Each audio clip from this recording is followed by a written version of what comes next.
Good evening, everyone. Thank you for joining us for our November virtual meeting of the DC Public Charter School Board. I am Rick Cruz, Board Chair, and I'm joined this evening by my fellow board members, Leah Cruzy, our Vice Chair, Ricardo Ganjam, and Jim Sandman.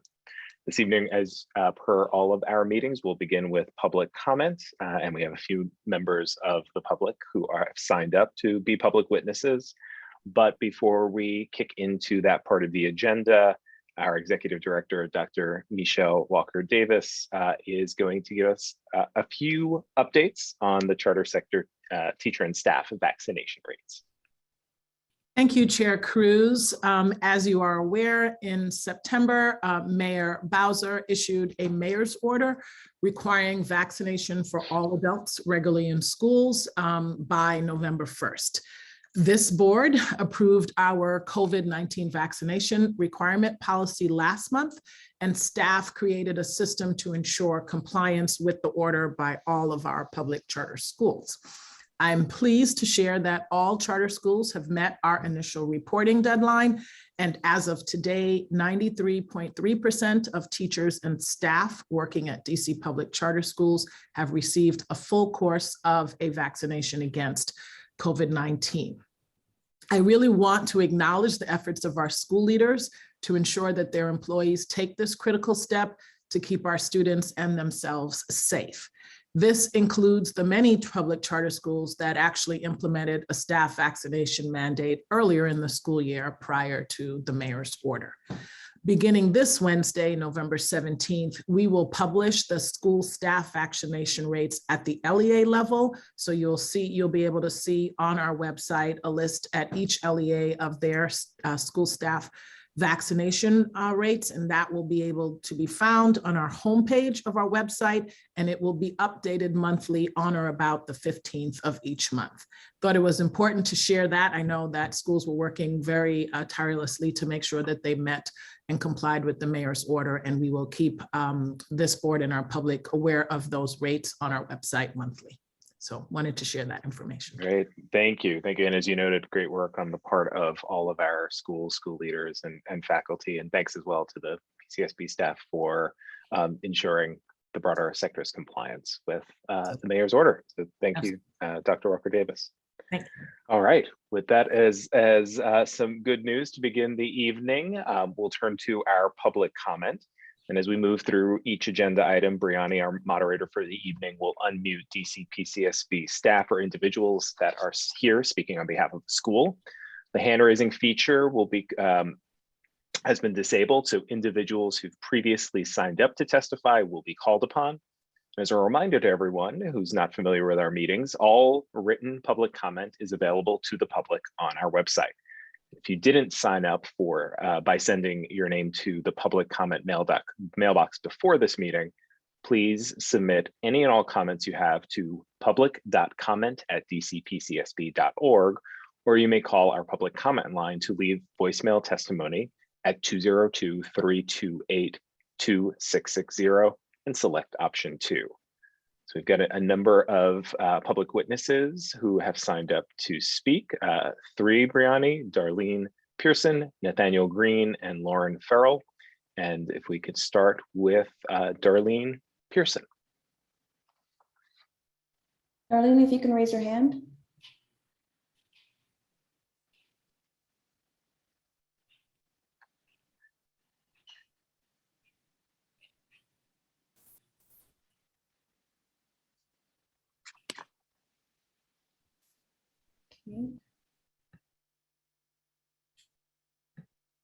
Do we want to see if Nathaniel's there, and then we can circle back to see if Darlene Pearson. Can you hear me? Oh, there. Yes, we can hear you. Okay, I'm sorry. This is no my worries. first time ever. This is all new for me. We can hear you. Thank you for joining us. If you could just again state your name and then any remarks that you'd like to make, ma'am. I am Darlene Pearson. I think I corresponded with you in the past about my daughter, Lazaria Escobar. And I just wanted to give some comments. I saw that the 10-year review for basis was on the agenda, and I spoke with Mr. Rose. And I just wanted to let you guys know that my daughter's doing very well. Under Mr. Rowe's leadership, a lot of things have changed for the better. Lazaria was basically failing math for 2.5 years. He put some processes in place, and now I can proudly say that my baby is in 9th grade taking pre-calculus, and she's on her way to a B. And so I just wanted to let the board know that, BASIS is really working with parents to make things much better for the kids. And so that's pretty much my comments. Ms. Pearson, thank you. It's great, first of all, to hear your daughter is doing well, and secondly, Oh, to yes. hear that you've been able to work with the school on addressing some of the challenges that you may have had. So Yes. appreciate you coming out this evening. Thank you. Thank you. All right, Brianni, next is Nathaniel Green.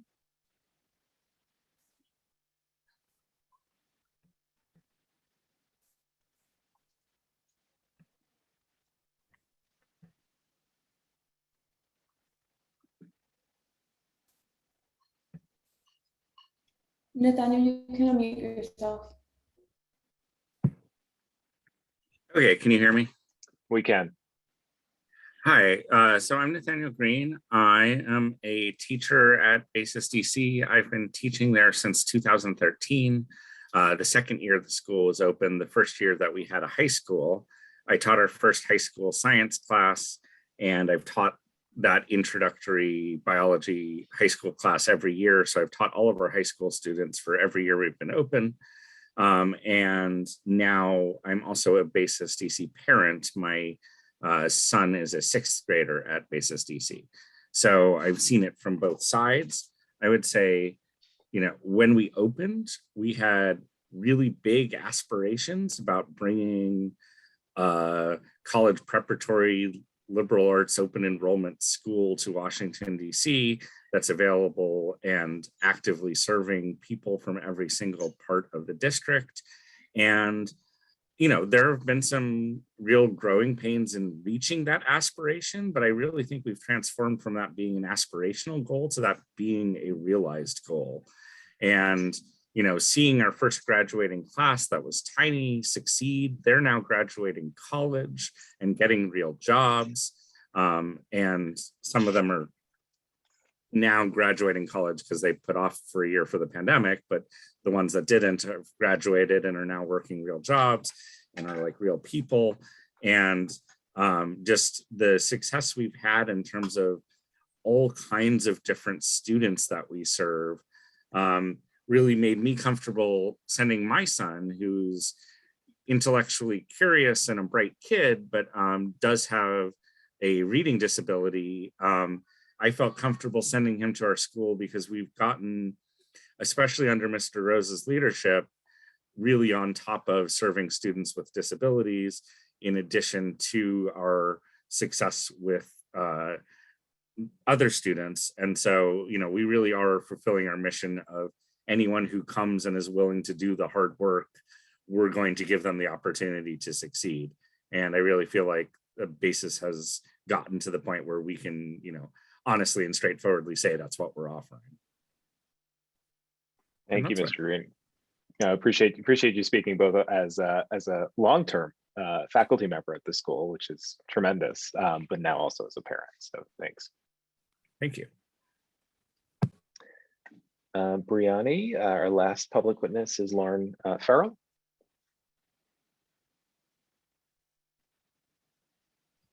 Lauren, could you raise your, I'm sorry, Lauren, can you raise your hand?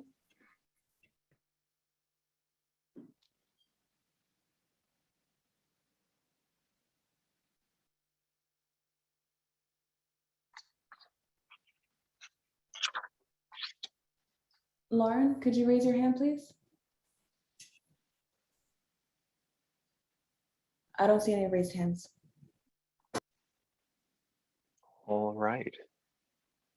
Okay, well, that Lauren was our last public witness for this evening.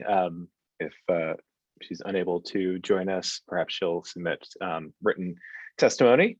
But we have one item on our public hearing agenda before we move into our formal voting agenda for the evening, and that agenda item is DC Prep Public Charter Schools facility amendment and Brianni, Melody is going to be joining us, Melody Sampson from our team, to present the amendment. Hi, I am Melody Sampson, a senior manager in the School Performance Department. Tonight, the board will hear from DC Prep Public Charter School regarding the school's proposal for a new facility. The school is requesting to relocate its DC Prep Anacostia Middle School campus from 2501 Martin Luther King Avenue Southeast to 2330 Pomeroy Road Southeast, ahead of school year 22-23. The school will outgrow its current space by school year 22-23 when it begins enrolling sixth graders. The proposed facility is 1 mile from the existing site. Last month, the school and the DC Department of General Services executed a 25-year lease agreement with a 25-year renewal option for the proposed site. Representatives from the school are available to answer the board's questions. Thank you, Melody. Brianni, can we make sure that the DC Prep team is brought into the Zoom, and then I'll ask if they have some opening remarks they'd like to make.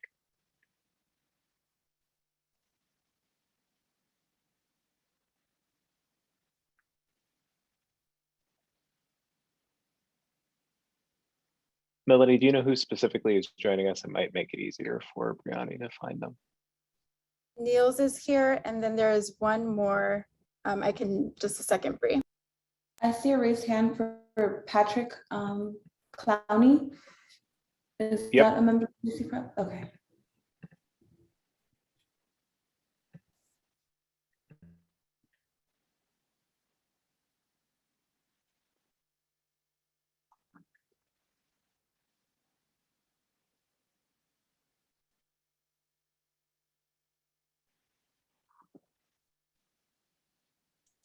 And we should have one more, Barry Brinkley. Oh, there's Barry right there. Barry's under Patrick. All right. Is that the whole team, Niels? We are missing Patrick Clowney. He is our board chair. So you see Barry, that is our chief of staff. He's his name says Patrick Clowney, but that's actually Barry Brinkley. So we have one other person. He may be, if he's not on, he may join us later. But he, of course, may be here in spirit if we don't see him. Well, we'll let you get started, and I'll ask Brianni if you can look out for the real Patrick Clowney. There we go. We got Barry updated. All right, Niels, you want to kick us off with any opening remarks? And I'm sure the board has some questions. Yes, and please feel free to cut me off because, as you all may know, I tend to talk way longer than I should. But good evening, Chairman Cruz. Good evening, the rest of the Public Charter School Board. My name is Niels Rivera Yemofio. I am the Chief of External Affairs for DC Prep. I am joined by Barry Brinkley, our Chief of Staff, and I think that's Patrick down there, Patrick Clowney, our Board Chair and DC Prep parent. I'm excited to share more about our potential new home for our Anacostia Middle Campus. As you all know, DC Prep is an 18-year-old public charter school network of 6 schools serving in wards 5, 7, and 8. DC Prep serves over 2,100 students in PK3 through 8th grade, over 600 of which are residents of Ward 8, and is considered the highest performing network of charter schools in the city. At the time of the last rating, all of DC Prep schools were rated Tier 1 by the Public Charter School Board. DC Prep prides itself on many things, including our commitment to our students. We make a 10-year commitment to our alumni as they go to and through college and career through our Prep Next program. DC Prep opens our Anacostia Elementary campus in 2015 with 3- and 4-year-olds, growing up 1 grade level each year since then. Since that time, we have searched for a facility for those students' eventual Anacostia Middle Campus. Throughout 2018 and 2019, we believe that Bernie Elementary School, where we are now temporarily located, was a viable option for a long-term facility. Its occupants at the time, Excel Academy, was temporarily located there and was planning to relocate based on the terms of the lease. Because we were uncertain of if Excel would leave at the time, we also moved forward with identifying another potential home for our middle school. We found a piece of property off Frankfurt Street in the Fort Stanton community that would allow us to build a middle school by right. And we also learned that, as you all may remember, While not having issues with DC Prep as a school, the neighbors to the property were strongly opposed to a school being built at Frankfurt Street. We spent the next following months hosting several community meetings, having conversations with the single member district commissioner and the Fort Stand Civic Association. DC Prep agreed that we would pause all work on Frankfurt Street as we focused our efforts on other options. We learned through the mayor's proposed FY21 budget that Bernie would no longer be an option for our middle school long-term. And we also learned later on that summer that the mayor provided a potential solution. Excel Academy would stay at Bernie. The DC Infrastructure Academy would move into a newly renovated facility at Spingarn so it could further expand its programming, and a public charter school would be able to operate in Wilkinson. We quickly reached out to neighbors and the S&D to gauge support for DC Prep in Wilkinson, and it was a clear yes. You can see that through the letters of support we received from neighbors, the ANC Commission, and the Fort Stand Civic Association. We also presented at a public disposition hearing on March 30th, hosted by the Deputy Mayor of Education and the Department of General Services. And later on July 12th, DC Prep, alongside parents, supporters, and Fort Stand neighbors, presented at a public hearing co-hosted by the DC Council Facility Committee, as well as the Economic Development Committee. And on August 3rd, DC Council of the Whole voted unanimously in favor of the disposition of the Wilkinson facility. This allowed us to move forward with signing a lease agreement with DGS, which was completed on October 4th. The lease agreement is for 25 years with the option to renew for another 25 years. We are excited about the benefits to the ward and immediate community through this move. This move will give community members access to our indoor gym, an outdoor space that would include a renovated amphitheater and multi-purpose field. The Infrastructure Academy will have 2 locations, one in Ward 5 and another new campus allowing for it to remain in Ward 8. And as DC Prep will no longer need the property on 1619 Frankfurt Street for our middle school campus, the property would be sold and made into what the community would request the lot be used for. For example, potentially $7 million worth of additional housing to the ward. In closing, when we opened the Anacostia Elementary Campus in 2015, it was not clear where our Ward 8 middle school would be located. The mayor proposed and the council approved the solution to this question via the FY21 budget. We thank the mayor and the council, especially Ward 8 Councilmember Trayon White and his team, who made it possible to find a solution that meets all parties' needs, and in particular, our students and their families. Thank you for the opportunity to testify, and I am happy to answer any questions you may have. Great, thank you, Niels, and I'm sure my fellow board members will have some questions. Given the robust conversation about the Frankfurt property, 3 years ago, time has sort of lost all meaning, but some time ago when it was first became known of the acquisition, can you just say a few more words about the disposition of that property and the engagement with the community that your comments just suggested? On the Wilkinson facility or the Frankfurt Street property? The Frankfurt property. Yeah, so as you all may remember, as we were looking for potential options for our home, 1619 Frankfurt Street was a lot that was for sale, and we pursued that facility. We purchased it the first week of December in 2019. And earlier, as we were doing the due diligence, members of the Fort Stand community came to a public charter school board meeting to advocate their concern for DC Prep to construct and operate a school in that physical location. They believe that it would behoove all parties, especially the city, to look for facilities that already existed in the physical location that a school could operate it. In fact, they mentioned the Wilkinson facility as a potential home for DC Prep's middle school. And so the community was adamantly concerned about a new construction going there, especially with the close proximity to other schools that were there. And in part of the conversation that we had with them, Part of our agreement was to pause all work to pursue options. At the time, we believed that the Bernie facility was the option that we could pursue. And as I shared, the budget made it clear that that wasn't an option. And we continued to stay in close contact with the Fort Stanton community. We had, it started off as bi-monthly and then later became monthly community meetings. There was multiple flyerings within the community. There was once the pandemic hit, we then pivoted to virtual meetings. We have, for almost, I want to say 2 years now, we've had a monthly newsletter, e-newsletter that goes out.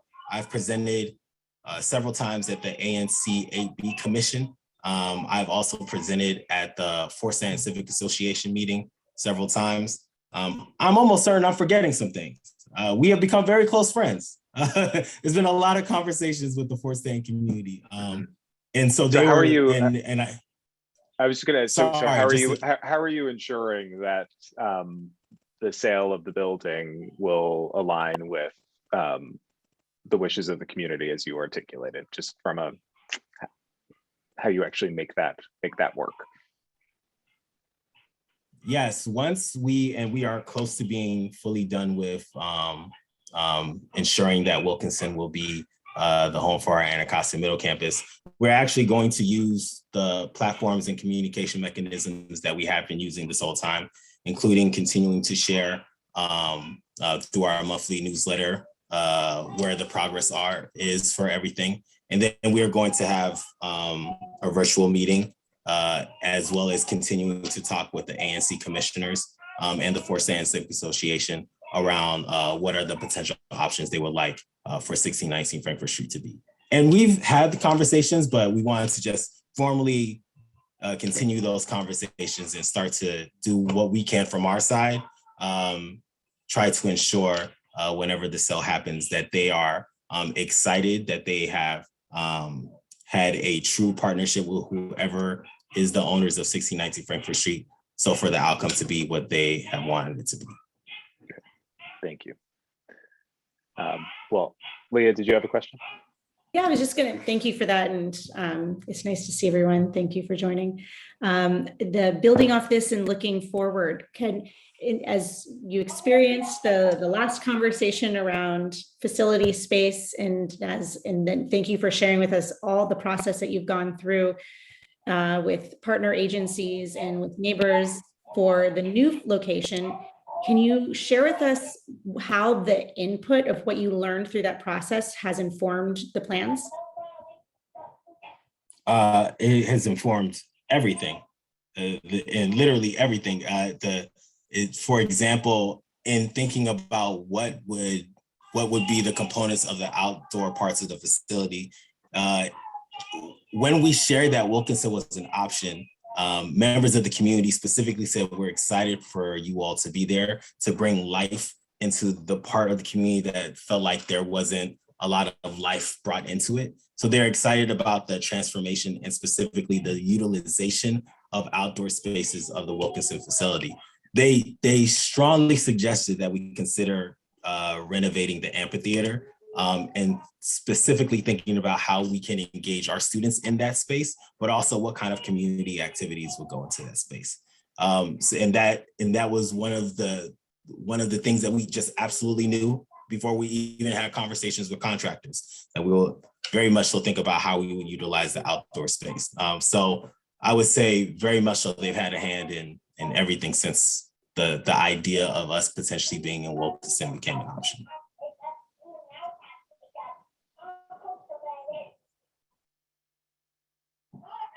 You mentioned, that the school will be within blocks of several other schools, including Moton Elementary and KIPP DC. And I wanted to better understand what impact do you see that having on those schools, and what kind of collaboration or partnership might you have with them? Yes, I would also include Washington School of Girls, which is located not that far from the facility as well. There's a few things. One, we have been in conversation with KIPP, with Washington Schools of Girls. We've outreached to Moton Elementary since the early stages of this process. And in the conversations that we have had, we've really talked about what plans have they already had installed to ease any concerns specifically around traffic congestion that neighbors have had? How can we partner and align and learn from their learnings to inform how we position ourselves in the community, specifically around traffic? And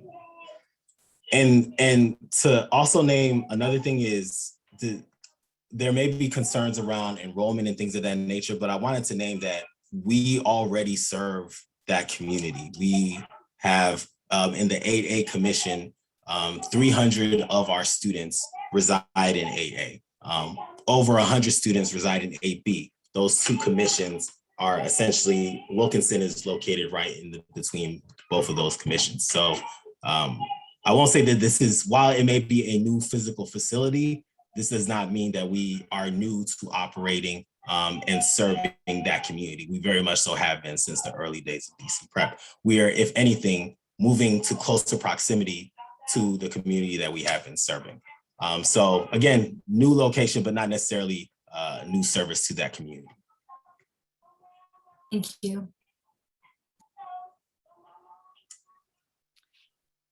Can you tell us about your dealings with DC Infrastructure Academy about sharing the facility, and what are the operational considerations that you have in co-locating with them? Yes, great question. So very much so, like we've talked with neighbors, early group that we've had conversation with has been the DC Infrastructure Academy, which has served as a great partner in this.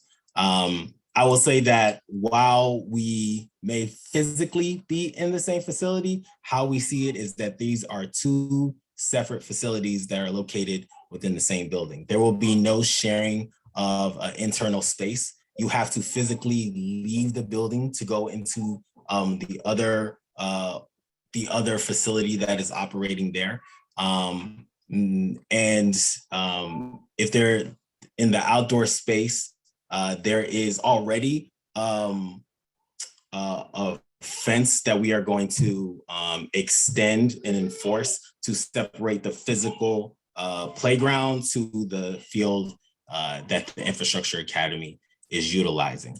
In the early conversations when we talked about where the locations would be, we had conversations around how long we would operate there, our plans for the phases of operating the work, just to think about how long it would take for the Infrastructure Academy to move from this facility to their newly renovated facility.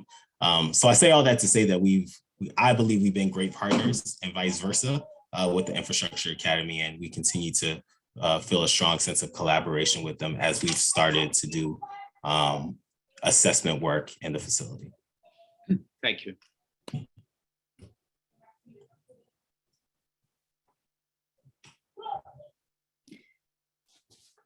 How does the school community feel? Can you share with us what the reaction and input from families and educators has been? Yes, and I can, of course, turn to our board chair, who wears many hats, including being a DC Prep parent. But I can quickly share a few things. I just need to say, our Anacostia families who have been with us since the trailers, they have gone through a lot. They have been to, at this point, this will be maybe the fourth move that they've had to do to a new location. They are tired and they are ready to call someplace a home. And so when we shared that Wilkinson can be and will be their home, you can imagine the excitement that they have. But I will name what sealed the deal, in my opinion, and I will argue Barry and several others would agree that this is what sealed the deal, is the possibility of our Anacostia elementary campus and our middle campus locating in the same facility. Being able to locate both sides of our Anacostia schools in the same facility sent our families through the roof and shared abundant amount of support for the idea of us locating in Wilkinson.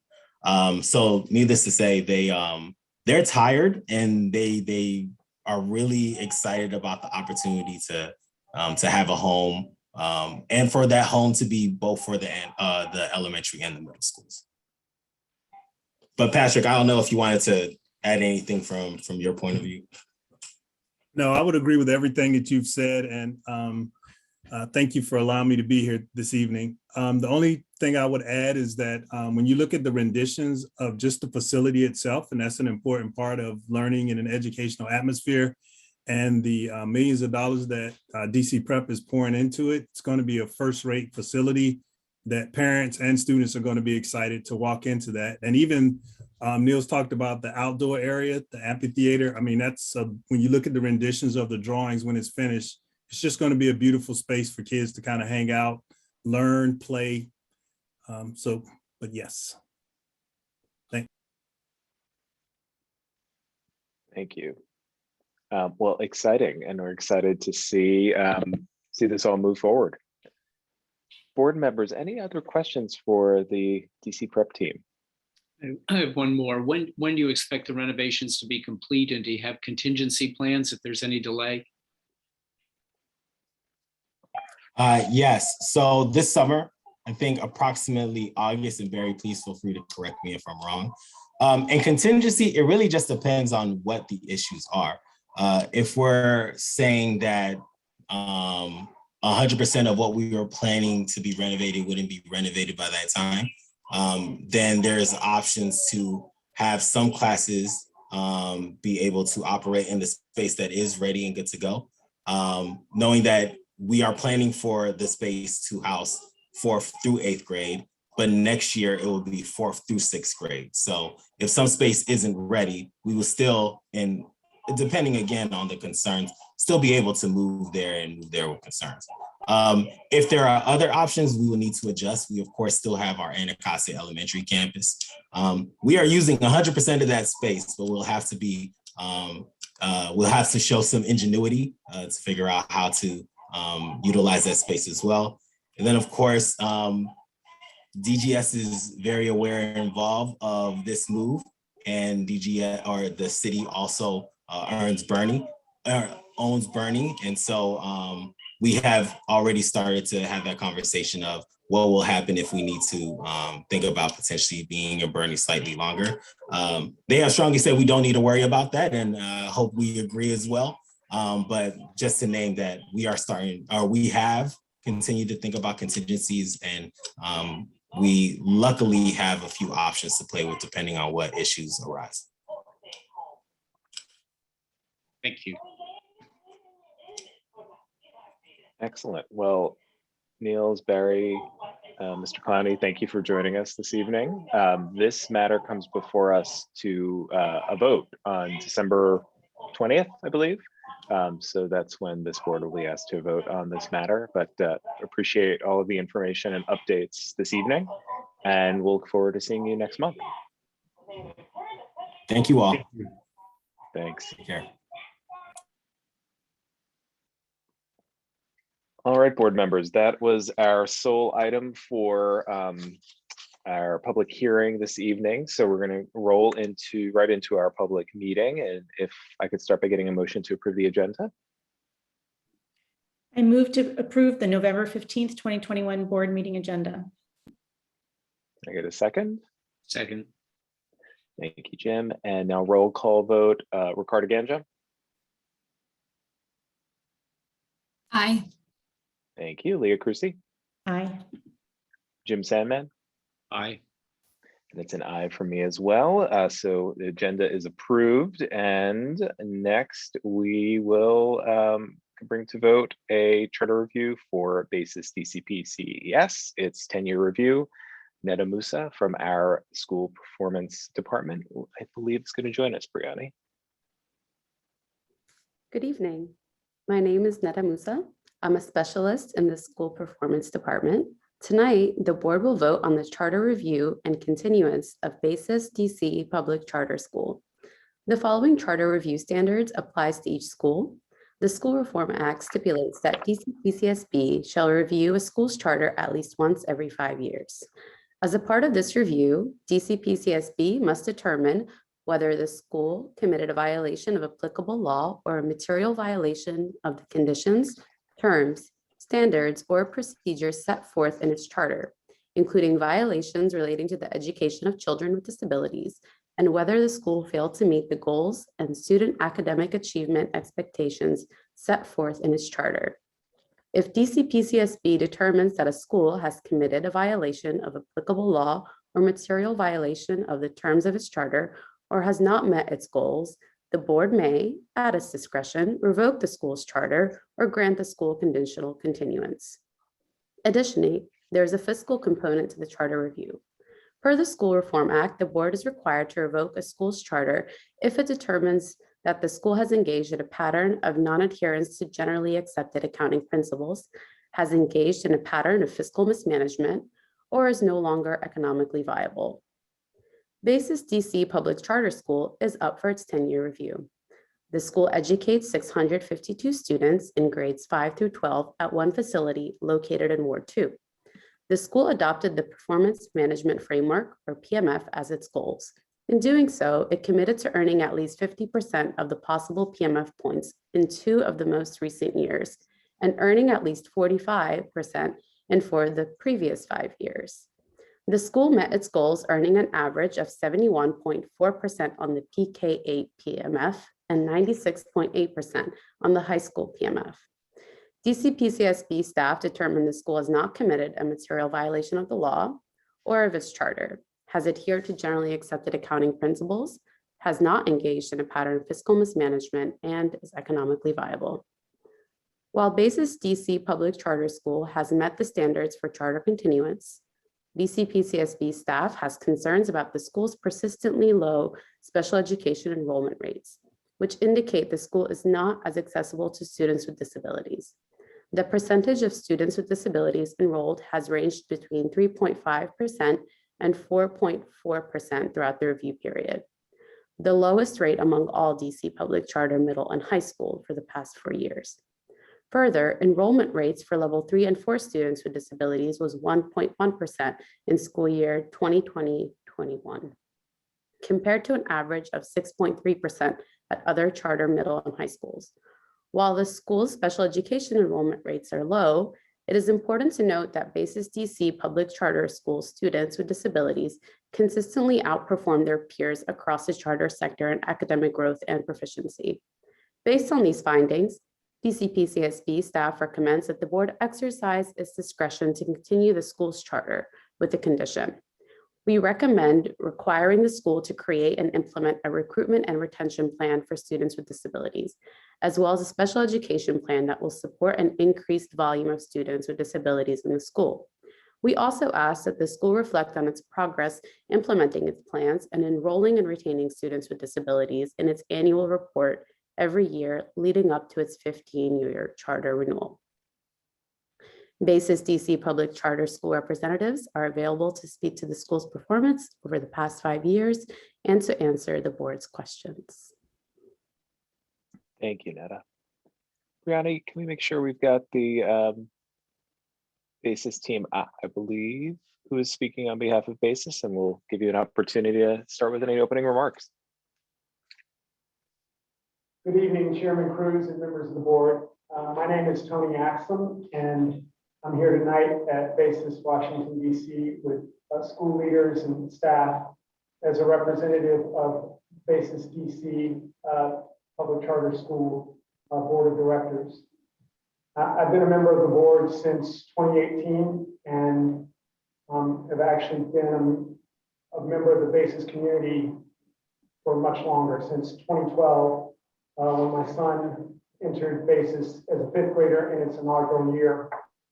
And I'm happy to say that he graduated Basis in the class of 2020 last year and is now successfully at Yale University.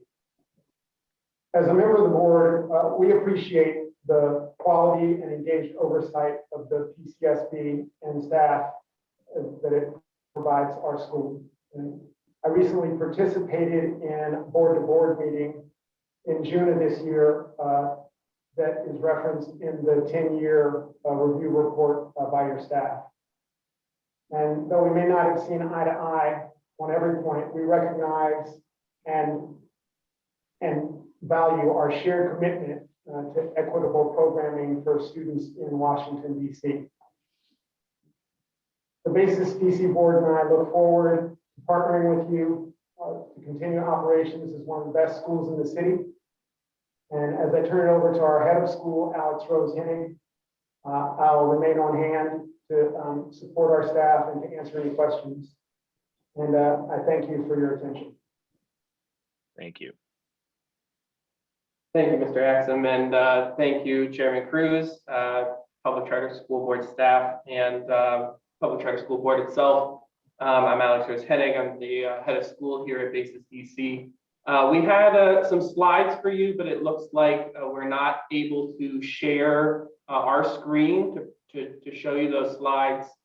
I know we sent them to your staff if they're able to share them. Otherwise, I can also just speak a little bit on some of the things that your staff, the PCSB staff, has shared with you, and also just add some nuance to the way that BASIS DC performs and the amazing educational opportunities that we provide to DC students.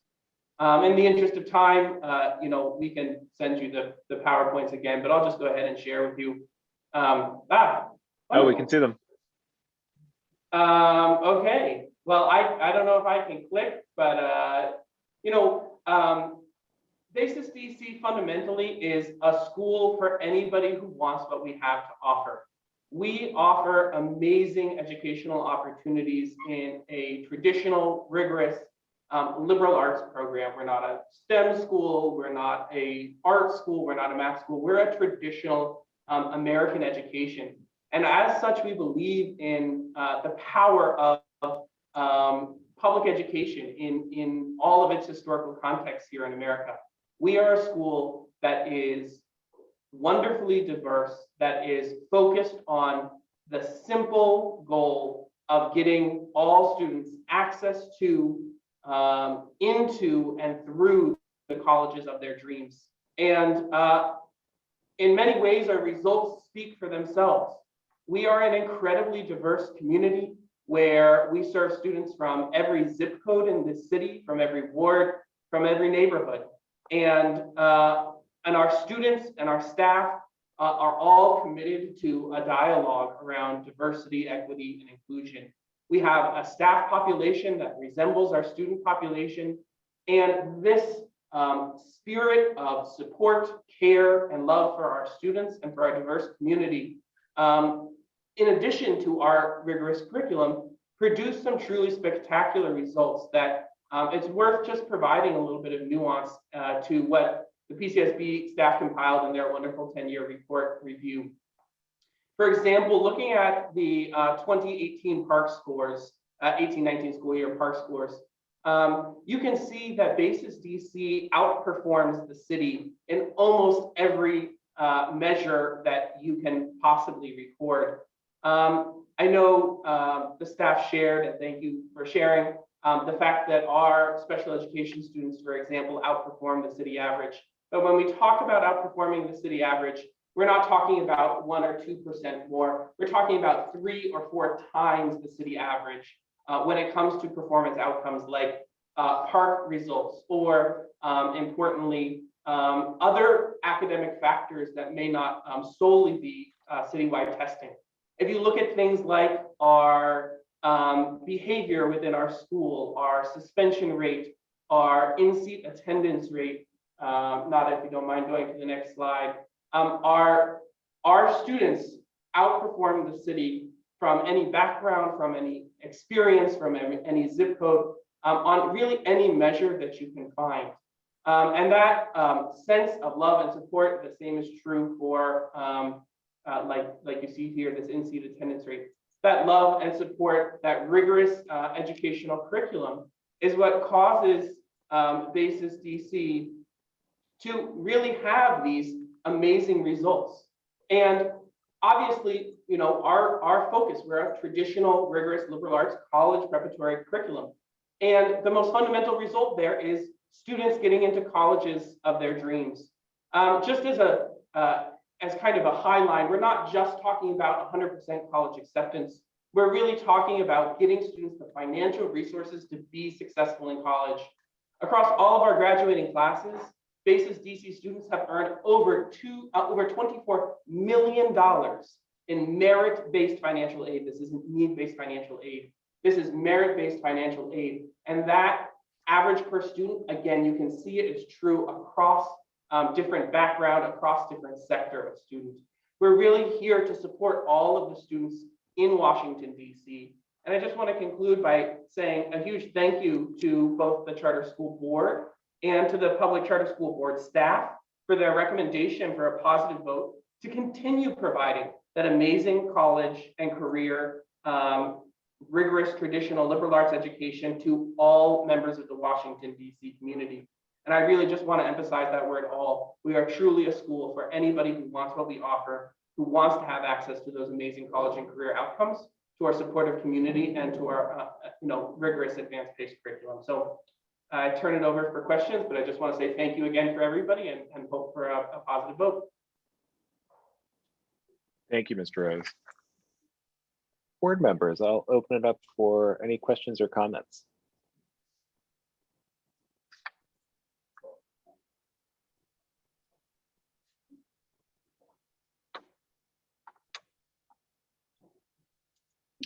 I have a question. I thank you for your presentation and thank you for the excellent job you've done in educating your students. I note that your performance, particularly for special education students, is significantly better than the DC averages. But as the report from staff notes, for each of the last 4 years, BASIS has had the lowest percentage of special education students at middle and high school levels of any school in the public charter network. Why do you think that is? Why do you think that BASIS consistently enrolls a smaller percentage, a significantly smaller percentage of special education students than other charter schools? Absolutely. I think there's a couple of things at work. I think one of them, of course, is important to note that as a charter community, we fundamentally believe in family choice. Obviously, I think there is a piece of the puzzle here, which is the My School DC lottery. We enroll all of the students, regardless of background, who come to us through that My School DC lottery. And we're certainly committed to engaging with PCSB in their recommendations. However, it's important to note that element of parent choice and the fact that the lottery provides for us the students who seek to apply. I think it's also fair to say, in terms of school choice, that not every family is seeking a rigorous traditional liberal arts college preparatory education. That might not be the intended progression of every family for their student. Of course, we have students who go off and go to technical universities. We have students who choose to go to a career instead of a four-year university. But that fundamental curriculum is fundamentally a parent choice idea. Certainly, we really provide this amazing outcome for special education students, and we're definitely open to continuing the already robust ways in which we encourage all families to apply to our school.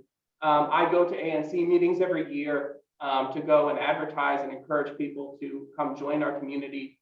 We hold many open houses, at times convenience to families of all different backgrounds. We offer tours and shadow days. And so I think getting the word out there and advertising ourselves to parents is going to be important to help continue to enroll special education students into our curriculum. And I just want to play, thank you for your response. I just want to play devil's advocate on the parents' choice argument. A school can influence the way parents exercise that choice. A school can signal that it might not be a great place for a student, a special education student to be. So you can say parents are making that choice, but they're not making, the argument would be, I'm playing devil's advocate, that they're making that choice in response to signals that the school is sending out, maybe implicitly, if not explicitly. What is your response to that? My response to that is that I say unequivocally, both in terms of myself as a school leader in the community that I support, that the only thing we advertise is the love and support that we provide to all students. I think, you know, when we go on tours, when I give open houses, the refrain that you saw on the slide and that I shared with you just a few moments ago is something that we say consistently. It is almost the first line of any open house that we give of any tours, that Basis DC is a school for anybody who wants what we have to offer. And I think I cannot equivocate on the fact that we advertise a feeling of, yes, it's a difficult school. There's no denying the fact that it's a rigorous curriculum. The charter, as approved, requires a certain number of AP classes and AP exams. But that level of rigor doesn't discount the fact that for a student who chooses that, who comes to our school, who wants that college preparatory experience, we are going to help them every day and every way, every step of the way, until they're able to meet those benchmarks. So, you know, I simply say there is no implicit or explicit signaling that I'm aware of as a leader of this school, other than the signaling that we love our students and we want to support them. I'll just give you a reaction. If I were a parent hearing that, it's the emphasis you're putting on what we have to offer. We're open to any student who is interested in what we have to offer. There's a way to put that in a way that can be heard as unwelcoming to some. I think that's just human nature. How do you counter what to me would be a very natural human reaction to the interpretation of what you're saying? I mean, I would say in the same way that we support our students, we support our interested families to help make sure they understand what that means and who we are as a school. I certainly am not disagreeing with you, Mr. Sandman, at all about how some people may internalize that. I also don't want to be dishonest to our families who seek to apply. We have to be upfront with them that taking, for example, 6 AP exams is a core part of our curriculum. It's part of who we are. And getting a 3 on at least one of those exams is also equally part of our charter. And so I want to simply be forthcoming about what it is that our curriculum expects. And also at the same time, be crystal clear that we have a full third of my staff is devoted to supporting students of some type of individual need. We have a director of exceptional student services who supervises a team of 17 people, anywhere from ELL support staff to reading interventionists, math interventionists. We have a case manager to special education student ratio of almost 3 to 1. So again, I just want to be clear that the expectations are high, and so is the support, right? It is, you know, forthcoming to the parents that you will get both of those coming to our school. Yes, there will be difficult learning ahead, and yes, we need you to want that for your kid, because it will mean 2 hours a night of homework some days, but also we're going to support you every step of the way. And I hope that answers. Yes, my recommendation to you would be that in describing your school to parents and students, you put at least as much emphasis on the availability of supports as you do on the rigor of your education. Thank you, Mr. Salmon. I appreciate that feedback. I'm just going to piggyback on what Jim was asking, but maybe from a different angle, which is, how would you describe to a parent of a student who has specific needs, how you will support them through what we all understand is a very rigorous program, especially as they advance through the grades? Yeah, so I'm not sure if you're asking how we describe that to them at the moment of maybe a tour or an open house, or how you're talking about that maybe when they get their waitlist offer, or you know, on the first couple of days or weeks of school. I think the answer varies depending on, you know, how much a part of our community have they yet become. Certainly, you know, during all of my tours and open houses, Mr. Clayton, my director of special education, student support services, he's there with me, right? And so say, for example, we're having a virtual open house and a parent says, hey, well, you know, what about my student's IEP? They have, you know, XYZ concern. I'll open up a breakout room and have them chat with Mr. Clayton right then and there, or schedule a meeting with him. As we approach the school year, of course, and we have our newly enrolled families, we meet with every family over the summer and within the first couple of days of school to talk about what does implementation of your IEP look like within our school day, within our school community? What revisions do we need to make? We even met with 4 or 5 of our families. We're coming from the same school into our school this year with a similar disability category. And we met with those with that other school, and we talked to the case managers at the other school, and we built a robust plan for making sure that their students were supported, again, every way and every day throughout our curriculum. So, clearly both as signaled through the report that the staff put together and through the questions, the school has gotten from our board over the years. We pay close attention to many of the subgroups. Tonight, we're talking specifically about the special ed subgroup. The other notable distinction is the low enrollment of at-risk families. So just would love your sort of thoughts on that in terms of how you think about the recruitment and the broader diversity of the community that you've built, that is diverse certainly by a number of descriptors, but interestingly, we didn't see the at-risk performance of your students compared to those at other schools or across the sector. Well, if we left those off the slides, my apologies. They certainly are also higher, similar to the special education, as you look at the different kind of academic and behavioral outcomes. I just want to start again unequivocally. We are a school for all students, and we would like to see that number of at-risk students continue to apply through the My School DC lottery, continue to be accepted, and continue to be supported within our school community. For the past couple of years, I've focused my all of the school's outreach, marketing, and different kind of materials that we provide to helping ensure that we continue to bring in a diverse school community, that we continue to be a school that is truly serving a population of students that is similar to the population of DC. The fact of the matter is, there's no desire on the part of Basis DC not to have at-risk students. There's no desire on the part of Basis DC to not encourage those students to apply. We'd like those students to continue to apply to our school, and we'd like to continue to serve them. If you're asking Chairman Cruz about kind of the specifics of the strategy of how we're working to increase that enrollment, I certainly would be happy to talk about it, and probably that might be something better focused in a longer narrative communication. Leah, did you have questions? I appreciate the presentation and the questions from my fellow board members. I think as I've been listening to the dialogue back and forth, I have been, and I don't have the presentation right in front of me, so forgive me if this is on there.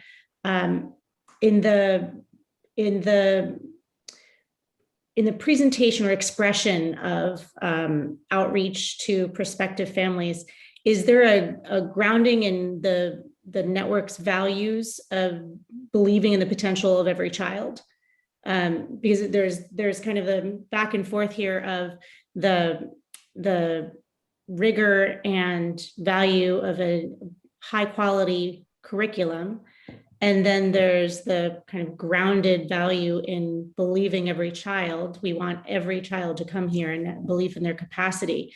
I'm not in a tour right now. I look forward to having one and then hearing from others what their experience is. But I think the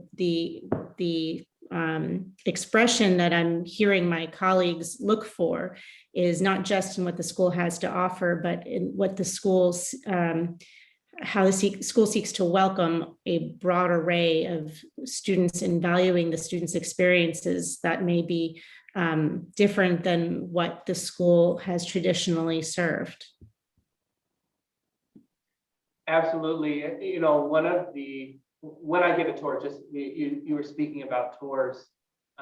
We had a tour earlier today, and when I give a tour, I actually talk about exactly what I spoke to this board about in the presentation today. I talk about the outcomes for maybe the first 5 minutes, and the entire rest of that tour is actually talking about how do we get there. And when we do that, we talk about three things. We talk about certainly the curriculum, the accountability, but of those three things, accountability, autonomy, the third one is support. The first one is support, really, when we're going on the tour.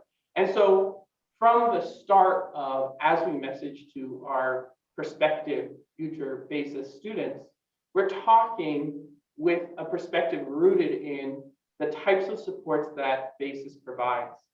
From anywhere from, and really the way we talk about it is leveling that support for any student based on their individual needs. It could be something as simple as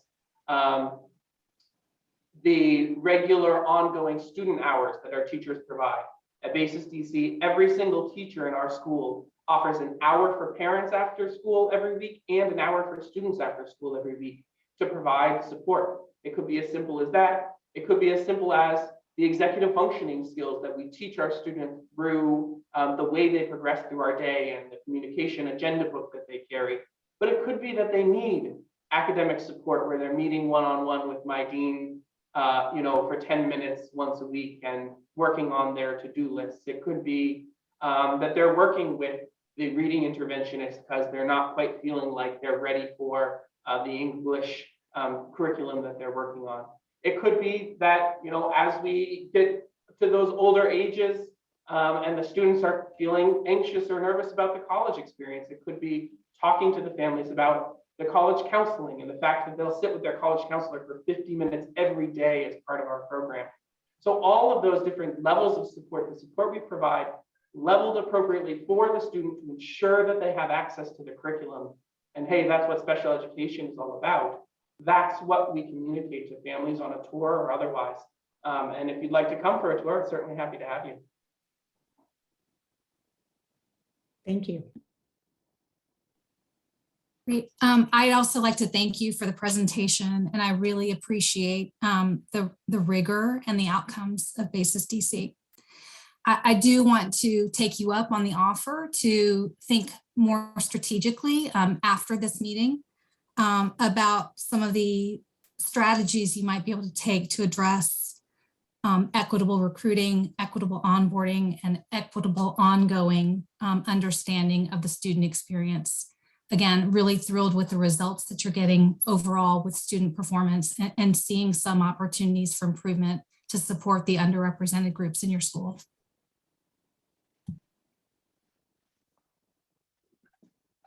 Thank you. I'll just add, Mr. Rosen, for your overall leadership team and everyone gathered there today, that despite some of the probing questions we're asking, I personally really do respect the work that you're doing, and having visited the school a number of times. I don't think under your leadership most recently, but a number of times, really do think that there's some amazing stuff going on in the school.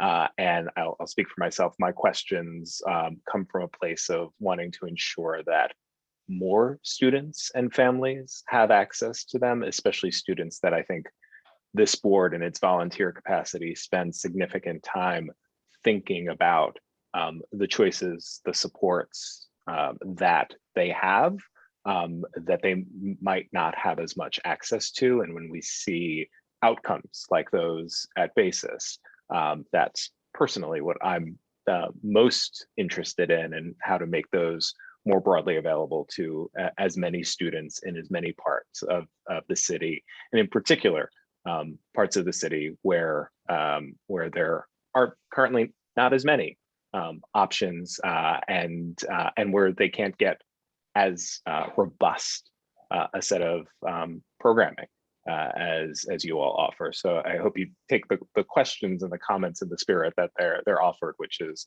the larger growth that we need to do, certainly in DC and across the charter sector.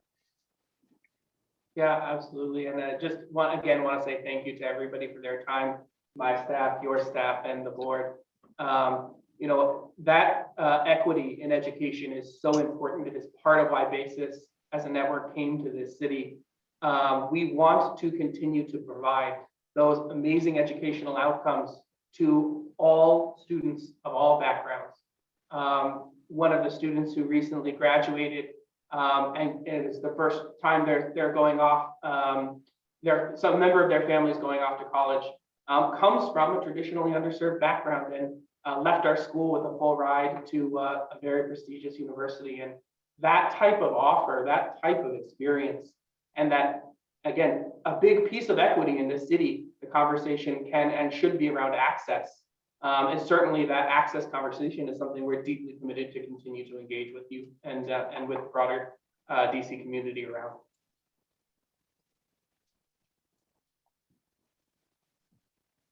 Board members, any other questions at this time? Just want to add a note of gratitude to the folks I can't see so well right now, but I know are in the room, who have worked really hard over this last year and a half to serve your students and school communities. So thank you for all that you've done. Chairman Cruz, if I may, it's been said already, but I just wanted to acknowledge the work of the staff in putting this report together, and quite frankly, the exchange with the Basis team also to get us to where we are tonight, and the openness to continue to engage in this conversation. Just wanted to make sure that I said that. Thank you for raising that. Yeah, thank you. All right, board members, I will entertain a motion.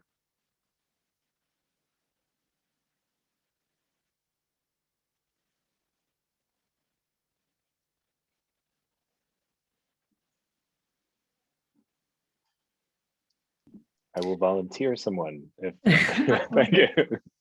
I move to continue the charter of Basis DC Public Charter School with the condition as proposed by staff. Thank you, Leah. Can I get a second? Second. All right, roll call vote. Jim Sandman? Aye. Leah Crucy? Aye. Ricardo Ganjam? Aye. And it is an aye for me as well. Basis team, congratulations. The motion passes. I think you will have a number of follow-up steps from our board who I believe would be interested to visit and hear more about a number of the topics that we discussed today. So you should anticipate that. Thank you, guys, and we welcome the visit and dialogue. Great. Thank you. All right, we'll move on to our next matter of business. And I believe we have Mike Bayek up, our Director of Finance, on the administrative fee policy revisions.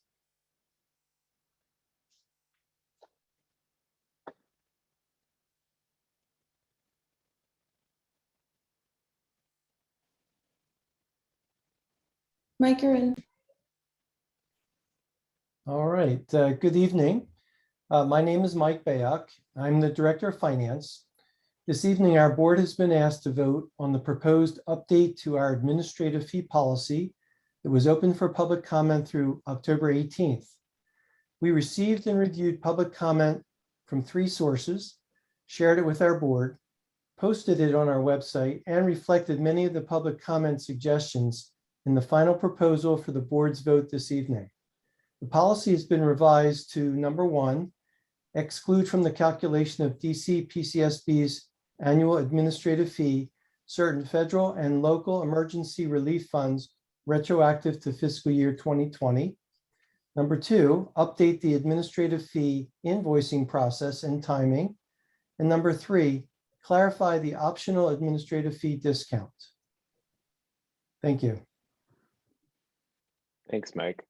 I'll just say appreciate, Mike, you and the teams navigating what has been a particularly interesting context over the last year with so many new and diverse funding opportunities that have come up for schools. So really appreciate navigating that and putting to paper the set of policies and some of the revisions, and also taking on board the feedback and input from the community of schools and beyond, even if not all of their reflections were incorporated into the final policy.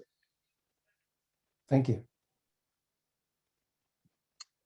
Board, I know we talked a bit about this when we opened this for public comments last month, but I'm happy to create a few moments if there are any additional questions.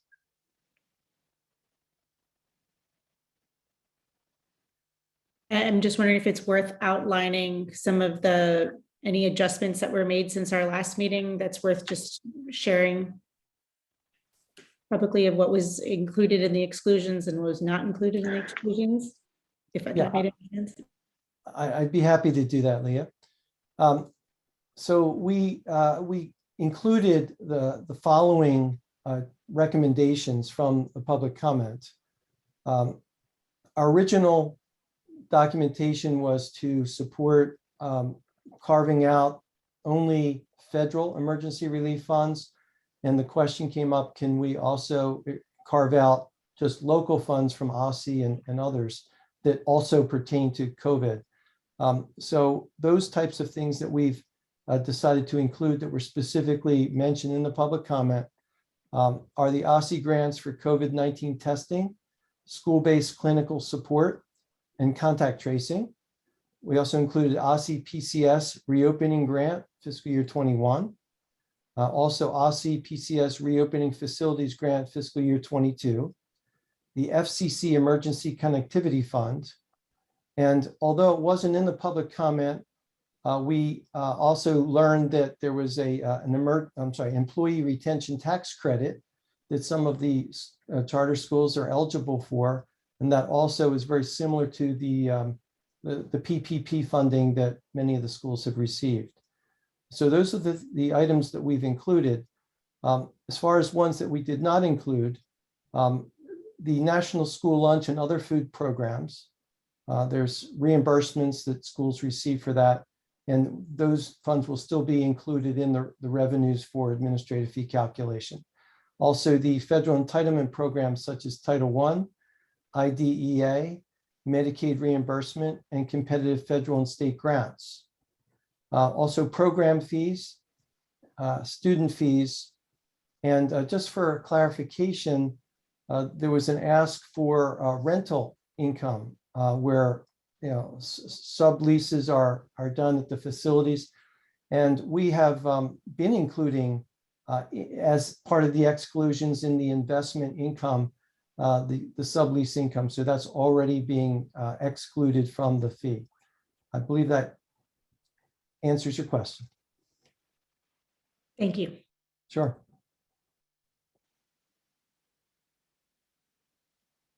Jim, Ricarda, any other questions or actions? Otherwise, I will take a motion.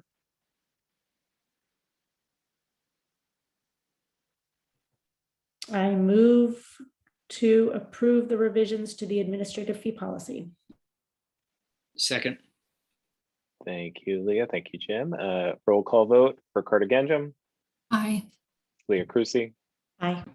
Jim Sandman. Aye. And it's an aye for me as well. That motion passes.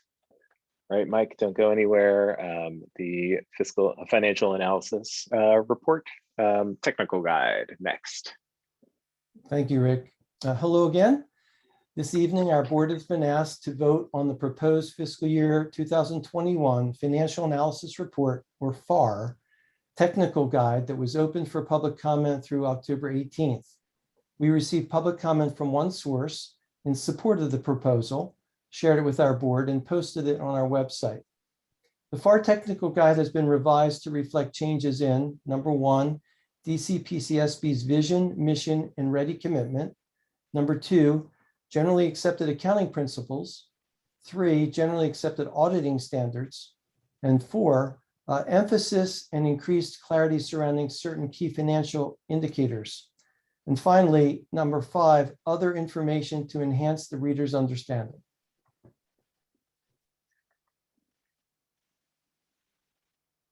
Thank you, Mike. And any questions on the FAR technical guide? Jim? I don't have any questions, but I'd just like to thank Mike and the staff for their excellent work on this and the very clear explanation of the changes they're making. Thank you.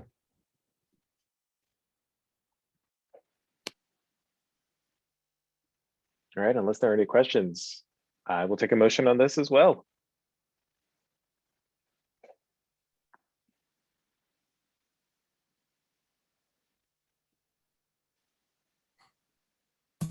I move to approve the fiscal year 2021 financial analysis report technical guide. Second. All right, motion in a second. A roll call vote. Jim Sandman, Aye. Leah Cruci, Aye. Ricardo Ganjum, Aye. and an aye for me as well. Thank you, Mike. Great work from the finance team as always. Thank you. All right, now we're on to our consent calendar. Before I ask for a motion on our consent calendar, is there anything in the consent calendar that a board member would like to remove and discuss in greater detail, or any item that necessitates a recusal?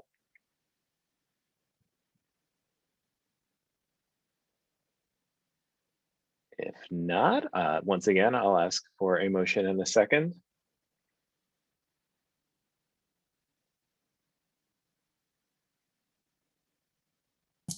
I move to approve all items on the consent calendar. Second. Thank you. Roll call vote on that as well. Leah Cruci, Aye. Jim Sandman, Aye. Ricardo Ganjum, Aye. and it's an aye for me as well. All right, almost last item on the agenda, which is our election of new board officers. Before we begin that process, just want to take a minute to remind everyone, those who may not follow this as closely, about how this process works. Every member of the DC Public Charter School Board, this board, is appointed by the mayor and approved by the DC Council. We each serve a 4-year term and can then be reappointed for one additional 4-year term. Separate from those appointments and that appointment process, the board annually votes to elect officers from amongst its members who will serve in the role for the following year. I'm now going to open the floor for officer nominations for this year's new board officers.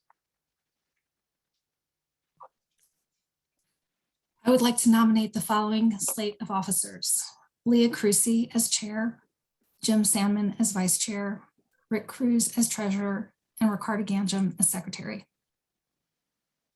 Thank you, Ricardo. All right, so any discussion necessary? Any other nominations? Not, we will take a vote. So the nominations again are Leah Cruci as chair, Jim Sandman as vice chair, myself, Rick Cruz as treasurer, and Ricardo Ganjum as secretary. So we will do a roll call vote for this. Jim Sandman. Aye. Leah Cruci. Aye. Ricardo Ganjum. Aye. And it is aye for me as well. We have new officers. Congratulations. Very exciting. I will feel anticlimactic because the next item is any new business. I don't think so. And if not, we will vote to adjourn. Can I get a motion to adjourn? This is a very motion heavy board meeting. I move to adjourn the November 15th, 2021 board meeting. Second. Motion in a second. Roll call vote. Leah Cruci. Aye. Ricardo Ganjum. Aye. Jim Sandman. Aye. And an aye for me as well. Thank you all for taking on board leadership. Very much appreciate that as we roll into 2022 soon enough. So thank you. We are adjourned for the evening, and I will look forward to our December meeting being helmed by Ms. Cruci. Good night, everyone. Good night. Thank you. Good night.